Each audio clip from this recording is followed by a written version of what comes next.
Avengers Assemble! Today we are looking at the Hasbro Avengers 3 3/4 inch figure line. This is figure 9, and this is Shock Strike Thor. Having seen the movie now, I really think Thor got the best stuff in Avengers. I know I'm probably going to be disagreed with left, right, and 800 other ways. I mean, don't get me wrong, they did a good job with most of the characters, but I enjoyed Thor in this movie more than most other characters, so big plus on that one, I guess. I'm a Norse mythology fan myself, so Thor kind of has a special place in my heart already anyway. But already this figure seems to be a little more promising than the Hulk was, so let's take a closer look and see if we can improve over that last round. Well, right off the bat, we don't do much better because we have a stupid accessory. Hey, remember these? Yeah, they haven't gone away. Yeah. Then again, Thor's is okay. I mean, I'm never ever going to pose him with this, but I like the concept of it. It's a big cannon, and it's shooting out a big blast, but it's Mjolnir.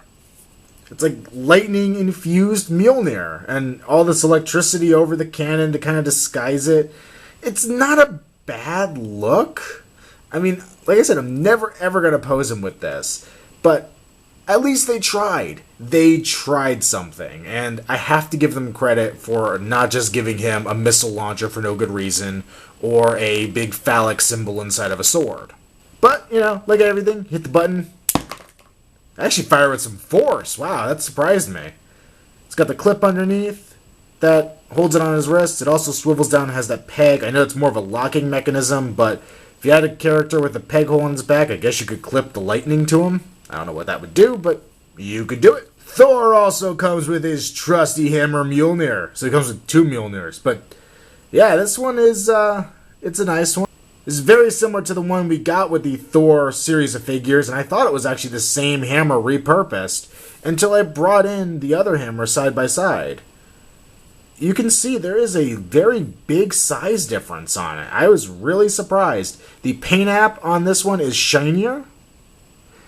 They still have very similar shapes. This one's basically just expanded out width-wise a little bit. But hey, it looks really cool. The detailing on the handle is also a little better. The handle looks like it's slightly longer as well, and the strap is a little larger. So overall, it is actually a very nice representation of the hammer, and I think it's really well done. As for the Thunder God himself, well, there's not much of a change between this costume and the last one. He's a very, very similar looking figure. And honestly, I was going figure shopping with one of my friends, and he pulled the Thor movie figure off the shelf from the Avengers packaging because he thought it was the one from the Avengers movie, which it definitely isn't. If there's anything to love about this figure, it's the face sculpt. They did a good job. I mean, once again, it is a 3 3/4 inch action figure. It's not big, you can't get as much detail into it, but they did a good job. The hair looks great, there's a lot of shading and detail in it that was sorely missing from the Thor movie line. He has his beard, which is new for the film, or it's more pronounced in this film, I guess. They gave him a nice menacing scowl. It's really cool looking. The likeness to the actor is pretty darn good. We have his chest armor is redesigned for this movie, but it's still pretty similar to how it was before. This is Thor's later costume in the movie. Earlier in the movie, he's sporting a sleeveless look, which I actually prefer. I think that was actually pretty cool looking. It's well detailed and well painted, which sometimes is about as much as you can ask from a Hasbro figure. He's got his chainmail on his arms, he's got the big metal plates on his wrist with the red cloth coming through, which looks pretty darn nice.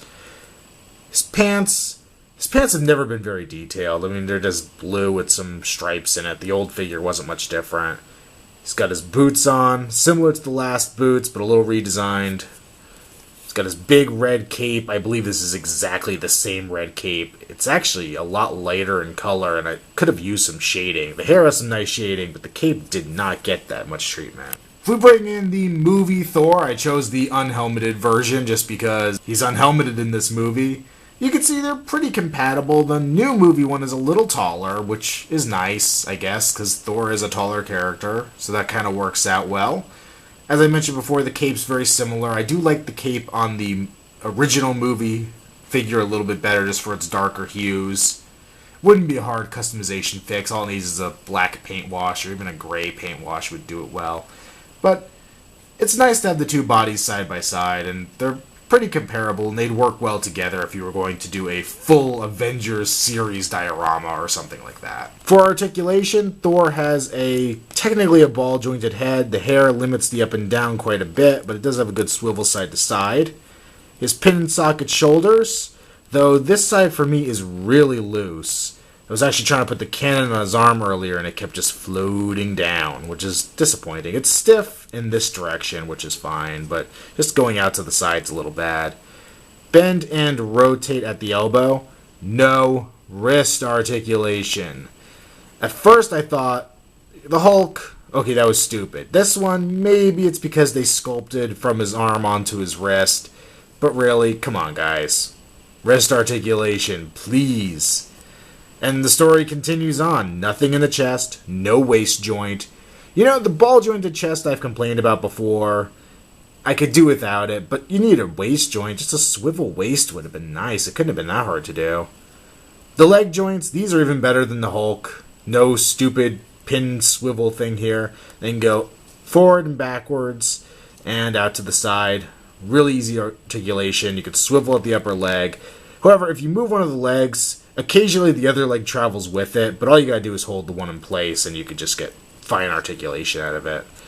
He is double jointed at the knee, which is a nice thing to see, but once again, no ankle articulation.